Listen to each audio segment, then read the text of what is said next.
Hey everybody, it's your girl Bondy Blue and I am back for another All-American review, you guys. Yes! Oh my God. Season 2 is off the chain. Like, I'm just really enjoying it. I'm really enjoying the show. Let's get into it. So Leah is faking it hard. Spence knows something isn't right, but he's a man. He has blinders on. He knows something isn't right, but he's not going to say anything. He's not going to push the issue. He's going to focus on what's going on in his life. Nobody sees that Layla is out here with the hard cry for help all on her shoulders and everything, all in her spirit. Okay? So Coop. Y'all, Coop out here producing music, but she's having a hard time writing the music. Patience likes the music. You know, baby, the melody is really nice, but you not gonna invite me to your home. Like, I'm sorry, y'all. If y'all don't know that reference, I don't know what to tell you, but I had to switch it up because that's what came into my mind right there. That is Betty Wright, okay? Tonight is the night that you make me a woman. You said you'll be gentle with me, and I hope you will. I'm nervous and I'm trembling, waiting for you to walk in. Trying hard to relax, but I just can't keep still. No. I'm sorry, I had to do it. I had to work it up into that point right there, okay? But Patience is having issues with Coop because Coop has not invited her over to her house ever since she moved back in with her parents. And it's because her mom still wants her to hide that she's gay, even though everybody knows Coop is gay. It's obvious. I don't know how you didn't know that Coop was gay when Coop was a child, okay? But anyway, we're moving on. Olivia asked Jordan, hot stuff baby this evening, hot stuff baby tonight, why was there a girl in our house this morning? What's happening here? What's going on? And Jordan is like, well, first of all, she's in college, so she's a woman. I'm like, if she's waking up in a high school kid's bed, she's a girl. She's a girl. He's basically taking advantage of the fact that their mom, Laura, is not in a good place right now with everything that happened with Billy and Grace and Spence. And it's all been a lot on her, and she's been trying to remain strong, and her son is taking her kindness and her overcompensation for weakness. It's a problem for me that you would even feel the need to take advantage of your mom at a weak moment for her. And Olivia called him out on it. You don't have to party, but I'm gonna party. You know what I'm saying? And it's just like, oh, dude, somebody should kick you in the Adam's apple right now because you're a jerk. You're a jerk. You're a jerk. Spence is at Crenshaw's football practice waiting for his dad to finish up, and he makes a video for Chris. Y'all know Chris is somewhere healing his leg up and all of that, healing, you know, whatever happened to him when he had got hit last year, but he's healing. So Spence is making a video, say, bro, you need to get back, okay, look. And then the receiver for Crenshaw comes over. Y'all know he ain't never really liked Spence, you know, kind of a hater. I forgot his name. Sorry, hater. Sorry. I don't know this man. Sorry for this man. He takes the phone away from Spencer and says that Chris needs to hurry up because the coach brought a new player, okay, a new QB, new quarterback to the team, and he ain't playing, all right? So your spot could be as good as gone. When Spence realizes what's going on here, old boy turns to him and says, I guess Chris ain't the only one losing a spot, huh? Ain't funny. It ain't funny. So Coop runs back up on Patience, does a lame little rap, makes her giggle. Okay, it's cool. It's cool. We're going to let it go for the moments. But then here comes Spence. And then here comes some lame dudes who want to call Coop a snitch. And Coop has kind of gotten into this space where she don't want no problems. So she's not really standing up for herself the way that they've known her to. Like, you're not standing up to your mom. You're not standing up to these clowns calling you a snitch. You know what I mean? Like, she didn't do that to get herself out of anything. She did that because that dude was out here trying to kill everybody. Like, what's wrong with y'all? Y'all would have been dead. Do you not understand that? Like, it's just like, what is this reset button that y'all have that just makes y'all go back to dumb no matter how much information your mind is absorbing? Spence and Patience feel like Coop's changed. Coop's changed? Coop changed? Coop's changed. Coop's changed. House Party 3. Sorry. Sorry. So y'all, Olivia is being her usual sensitive self and noticing what's been going on with everybody. She sees that Jordan is crying out for help. You know, he's upset that Billy has been absent, so he's acting out. And Leela is over there acting like everything is okay, but obviously she is going to cry in the car. Like, every time you look at her, she's going to cry in the car. But she's just acting like everything's okay. So I just put a smile on it and take a deep breath and talk really soft, and then everything's fine. But really on the inside, I hate you so much right now. Like you doing that on the inside. You know. Last year, Valentine's Day. Then Olivia lets it slip that Spencer is thinking about going to Crenshaw. And that just gives Layla a whole nother reason to shut down. Asher comes in, and Jordan and JJ are over there drunk, acting a fool, doing the most with some random groupie girls. It's just embarrassing, bumping into people, being loud, we the champions, all this and that. And Asher is like, so this is what y'all miss practice for? So y'all can be in here acting a fool, drunk? And they seem to think because they won a championship that they no longer need to practice for anything. So it was optional as far as they were concerned. Asher is like, well, the game is not optional. And if you think the other team hasn't been practicing, you are sadly mistaken, because they've been getting ready for us and we've been out here doing absolutely nothing to prepare for what's coming to us. Jordan is unraveling. Jordan and his coiffed hair are unraveling, and it's very upsetting to watch. And I'm so upset with him. He's so annoying. I don't understand why Billy lets him talk to him the way he does. Somebody needs to chin check him. There needs to be something that happens. Like, this whole time, I was like, Mom needs to take that car away. She eventually did. We're going to get to that. But that was my feeling this entire time. He needs to stop having so much access. So Billy drops by Grace's house to thank her for giving him the kick in the pants that he needed to get up off his elbows and get himself together, okay? So they discuss Spence being scared that he will make the wrong decision as it pertains to whether he should stay at Beverly or go back to Crenshaw to play for his dad.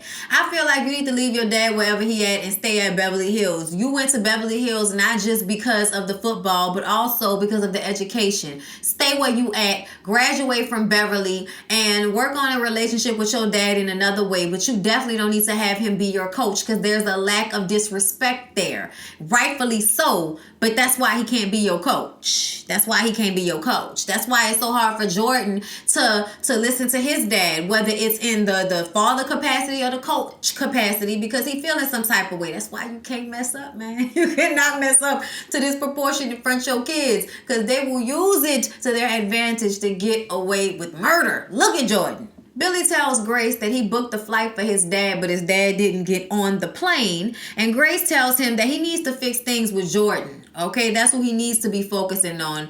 And he can deal with his paw another time. But he needs to focus on his son, who's right here and needs him. And he doesn't need space. He needs his father. He needs somebody to put a very strong arm on his shoulder and get him to understand that you can still get beat up.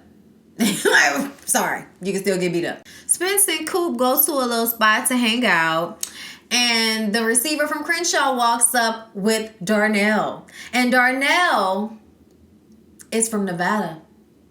Darnell was brought to Crenshaw by Corey, Spence's dad. This is uncomfortable. They were just talking about how he left from the practice because he saw his dad giving all this special attention to this guy that came with him from Nevada. So what's going on here? He can just about guess what's going on here.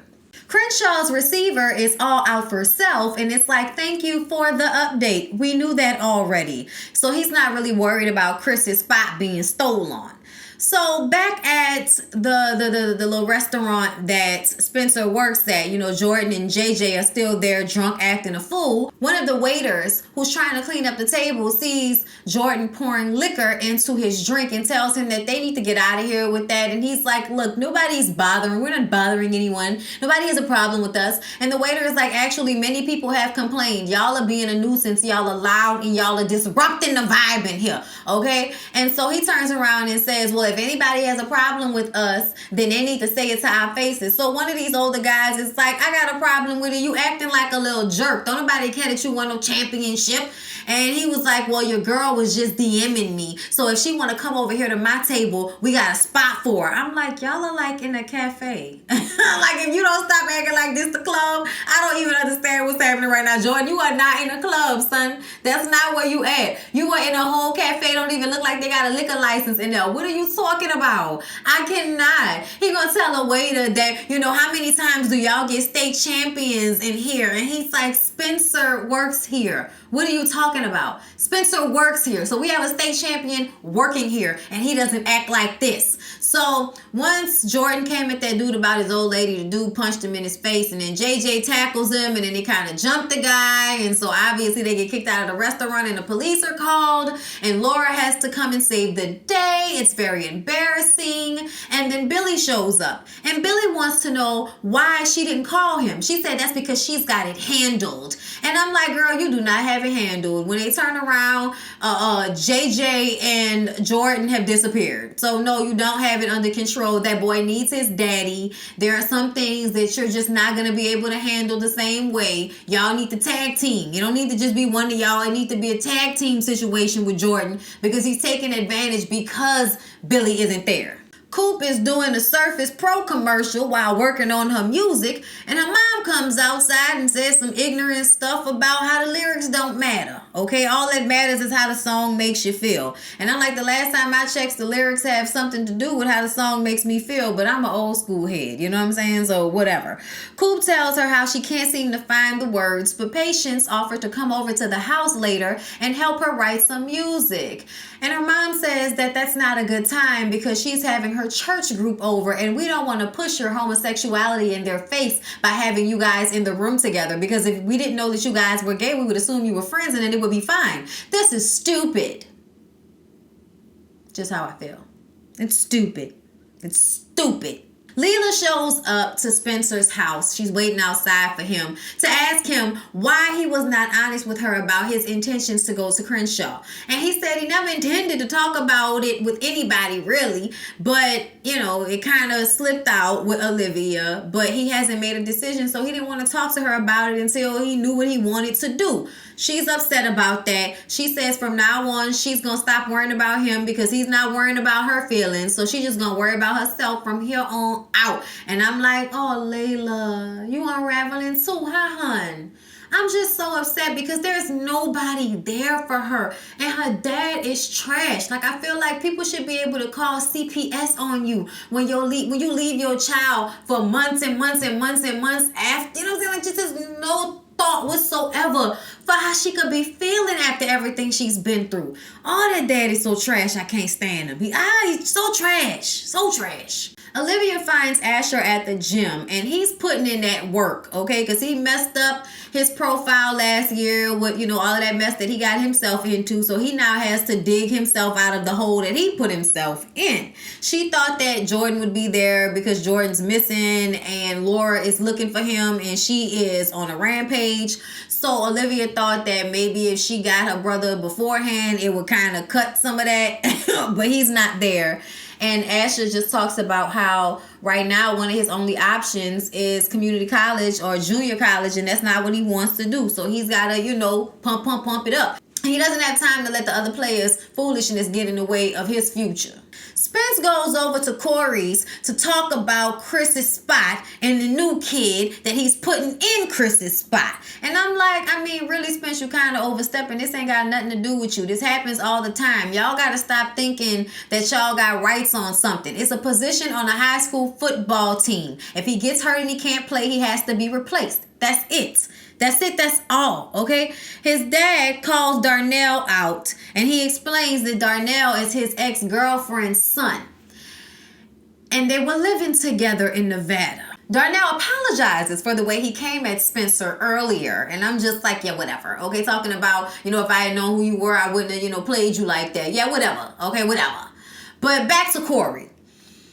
So Corey basically went and left his family, and a year later ends up raising another woman's son who's the same age as Spencer for 7 years. y'all. Spencer was so upset. He didn't know the exact amount of years, but he was just realizing that his dad was out here raising somebody else while he had to go without a father. So he leaves. He's upset.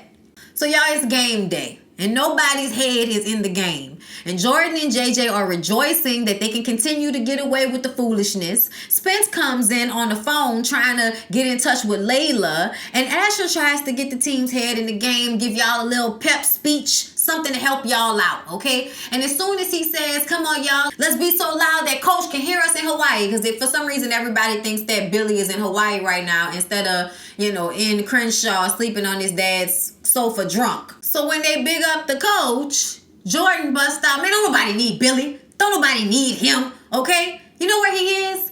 Y'all know where he is? And this is when Spence is like, Jordan, this ain't the time, bro. This ain't the time. This is not the time. He still did it, okay? He's on my granddad's couch drunk right now. That's where he is. He quit on us, all right? And we don't need nobody that ain't really trying to be a part of this team. Let's go get this over with. I'm like, let's go get this over with. Y'all about to play a football game, something y'all supposed to love doing, and this is the speech that you took from Asher to give to us? Really, Jordan? Child, I cannot. They go out there and get that ass spanked, okay? Just to put it short for y'all. They lost. Coop and Patience talk. Coop is staying quiet about her mom wanting her to hide her relationship with Patience. And Patience is running out of patience, okay? She feels like Coop needs to go back to being a person that she fell in love with. And that's somebody that was not going to allow her mom to put her on some don't ask, don't tell type stuff. So y'all, like I told y'all, the game is sucking, and Layla shows up late. Y'all know Layla's head of student council and all of this. So she's supposed to be helping get things set up for the booster club and all of that. Chipper, happy, oh my God, I'm here to help. That's what she's supposed to be doing. But she showed up late, and homegirl came up to her like, oh my God, I had to do everything by myself. And she's like, oh my God, you had to set up an entire table by yourself? Oh my God, you have saved the children like you've done so much. Get out of my face. Like basically tells this girl go on somewhere. And she hopes she's prepared to take the table down as well because she won't be staying long.